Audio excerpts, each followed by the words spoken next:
Hello, I'm from the government and I'm here to help. Well, I am the government and I'm really busy now. You have no idea how hard it is to be president. I always like to say, politics is not a bad profession. If you succeed, there are many rewards. If you disgrace yourself, you can always write a book. So, what you doing here? I'm redistributing the wealth. I learned in school spreading the wealth is good for everyone. Well, I learned from real life that it's not. What about the guy you're taking money from? Okay, so it's good for 75% of the people. Isn't taking money from one person to make 3 others happy a good thing? No, it's a very bad thing. In fact, there's a word for it. It's called theft. But it will better the lives of 3/4 of the people. Actually, it will make life worse for 100% of the people. And we call that socialism. I can't stand how all you conservatives say socialism, like it's a dirty word. That's funny. I feel the same way about how you liberals use the word capitalism. How about giving me 5 minutes and let me tell you a story, Jelly Bean?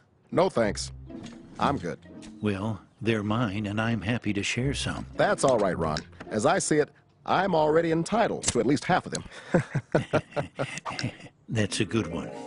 Not long ago, there was a college professor in Texas, and he... Oh, can you make it Southern Methodist? I'm gonna have me a presidential library there one day. Sure. Yeah, right.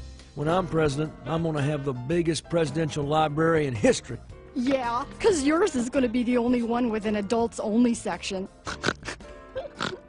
Oh, gosh. I just cracked myself up. So, the professor was teaching one day when one of his students came up with what he thought was a brilliant idea. Professor, on behalf of the entire class, I would like to go on record and say that socialism works. It gets rid of the upper and lower class. No one is rich and no one is poor. We would all work hard and we would share everything. Oh, man. Yeah, go us. Sounds wonderful. We'll be able to have private jets, right? Don't think it'll work very well. I feel what you're both saying, and I love you for it. You are both very intelligent women. You pig! Ow! It wasn't me. Socialism, huh? All right, let's do a little experiment. All grades will be averaged for the next test, and everyone will receive the same grade. Oh, that sounds good. I mean, the best students will still have pretty good grades, and now nobody will feel like a failure. Read my lips. No one will be a failure. Right, son? You got it, Pop.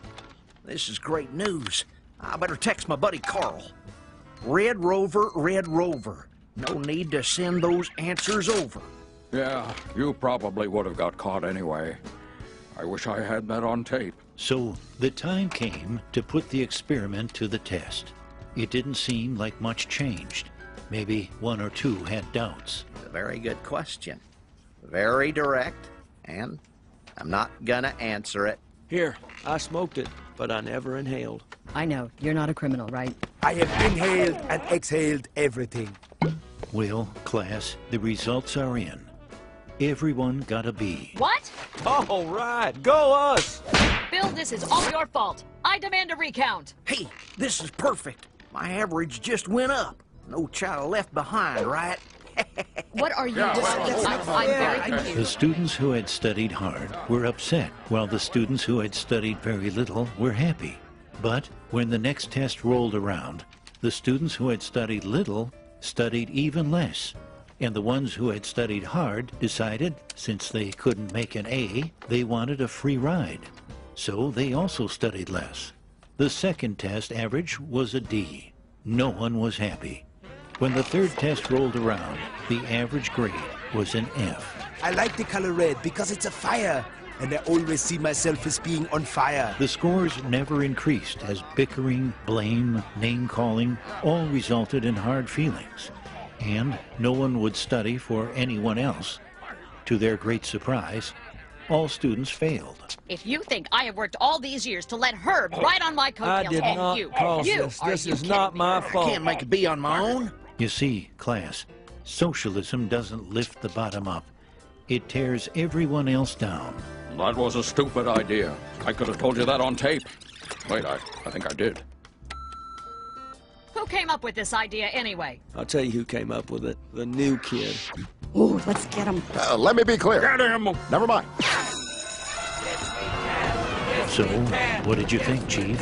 Interesting story, but I don't see it the same way. Well, just remember, government's first duty is to protect the people, not run their lives or steal their ambition and dreams. A government big enough to give you everything you want is a government big enough to take away everything you have.